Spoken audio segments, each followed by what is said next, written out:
The Rebel Capitalist Show. So how would you advise, or how do you try to sift through all of the nonsense and all the noise coming from the mainstream media to try to figure out where's the truth in all of this? Like, do you have any tricks?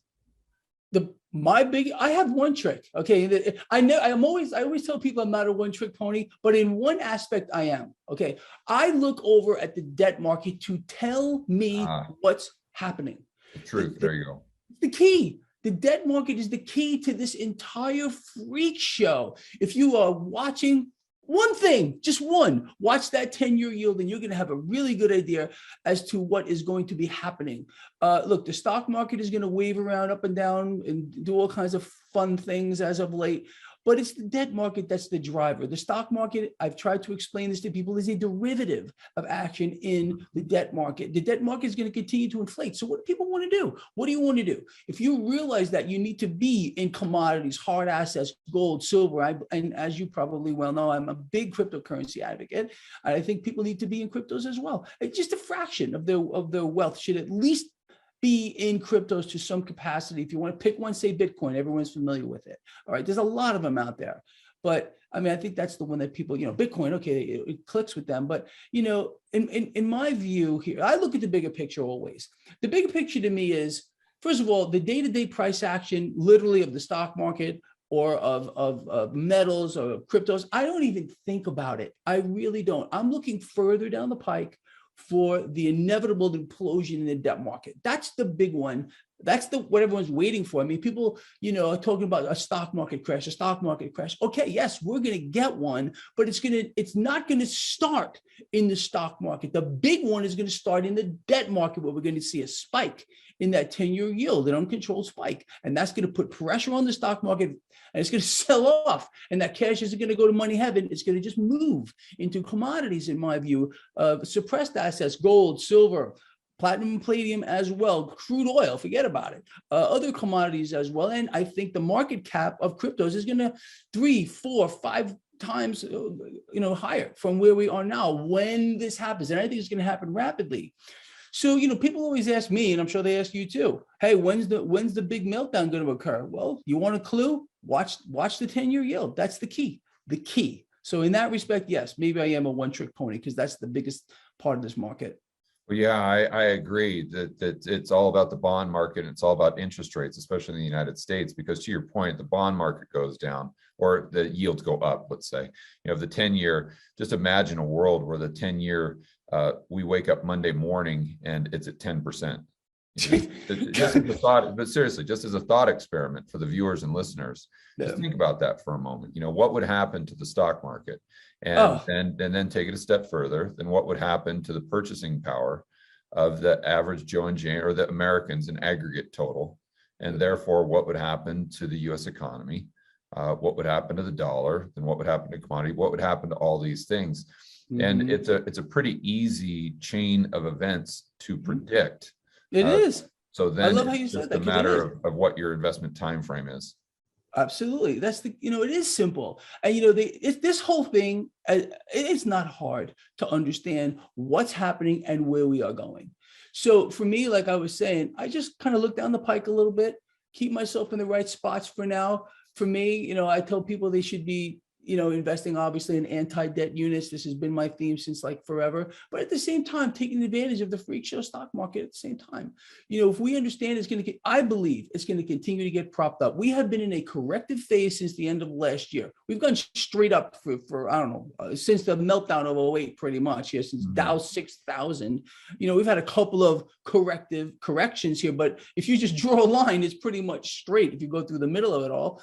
So we have a corrective phase here, and I don't think it's over yet, but I think that with the promise of more easy money, a lot more debt, more QE, whatever else you're going to throw at it, another crisis so they can throw cash at it, the market's going higher, in my view, at least in the short run. And just keep your eye on that 10-year yield, people. Just wait for the spike. Be patient, sit back, take advantage of what's going on. In my view, people should have large cap dividend paying stocks in their portfolio. I have this all listed on my website, traderschoice.net, long-term positions, short-term positions. I have an ETF out there, PDBC, which gives people exposure to commodities. I think they should have that in their portfolio as well. There's a lot of ways to take advantage of this. The main thing is we can't sit back and do nothing. We have to take action. Otherwise, you're going to get destroyed. You're going to let the system destroy you. And I refuse to do that. I will not let it happen to myself. I will not let it happen to people that follow my work, period, the end. Or your work, for that matter. We're keeping these people on the right side of this. I really think people are starting to get it. At least I hope so. Well, I think one thing that's really interesting is the fact that, yes, we've had an inversion in the curve, and that's a pretty good predictor of recession, but usually it doesn't occur for maybe a year and a half, and the stock market continues to go up in the interim. Yes. Also, usually war is unfortunately pretty good for the stock market. And to your point, I think the Fed is going to raise rates until something breaks. And if it doesn't break, then they're going to continue to raise rates. But what that means is that as soon as something does break, they'll take the pedal off the brake and start applying more and more gas. And the Fed put most likely isn't over until the bond market says it's over. And so that's why we have to be hyper focused on that 10-year treasury. Going back to what we were saying earlier, one of the tricks I use for trying to figure out what is actually the truth in media is I just look at whatever they label disinformation. And I know that, okay, we're over the target there. This most likely is going to be truth in 6 months, 9 months, something like that. Absolutely true. And that's a great point you brought up. They got people focusing here on the yield curve inversion, and that they want people to think that something's going to happen imminently. And that's just not the case. There's always a major lag effect. And I also agree that we're going to see the Fed continue to raise rates moving forward incrementally. And they're going to also try to convince people of something that is just not going to happen. That is, raising rates alone is going to do anything about surging inflation. As a matter of fact, no, the Fed is continuing to fuel it higher. They are making sure that the benchmark rate stays well below the actual rate of inflation. And there's no way that is going to fix in any way the current pace of inflation. In fact, it's going to get much worse here. And there's all this nonsense they were feeding us a couple of weeks back, going back to the propaganda ministry. Oh yeah, the Fed's going to unwind its balance sheet. How's that going to happen? Who's going to buy the debt? It's not going to. It just can't happen. All right. So the Fed's going to be holding this stuff until maturity, as I think we all know, and they're going to play games. They're going to do a lot of double talk like they always do. Yeah. Right. Yeah, but look, they have no interest whatsoever, the Fed and other central banks, in doing a damn thing about inflation or unwinding their balance sheets, for which they can't do anyway, or any real meaningful taper of anything. They're going to continue to buy assets and do things that we can't believe, under the table, on top of the table, in people's faces and everything else. I tell people, watch the Fed's balance sheet. Just go to their website. It's right there. You can just go to the Fed's website, balance sheet, and you just see straight up, and that mechanism is not going to stop.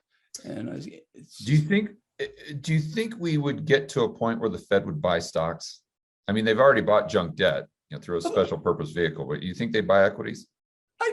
Of course. I think they're buying equities now too. I think they've been buying equities for years. They have a trading desk, New York Fed. What do? Play games in front of it? They laugh. They laugh at us, but we're laughing at them. Ha ha. We really are. Look, they can't make this easier for people like you and me and the people that follow our work. It's just too easy. Honestly, it's just understanding the mechanism, what they're going to do, because they want to. Central banks are continuing their mission to be the lenders and buyers of last resort. The global takeover. Look, they're the government. They are the real government now. Everything else is just a sideshow act. And they control the global financial system. If they control the global financial system, they control it all, everything. And that's really the truth, unfortunately. And I've been telling people we have no representation anymore. It's over. Any resemblance of the prior system is gone. Great. It reminds me of that quote I read recently from Henry Kissinger. He said, it's something to the effect, I'm paraphrasing, but he said, if you control the food, you control the people. If you control the energy, you control the countries. And if you control the money, you control the world. Doesn't, well, you know what? That sounds exactly right to me. I never read that, but I couldn't agree more with everything that you had just said from that quote there. It's kind of And, you scary, know, the especially it's from just, it's him. so insane.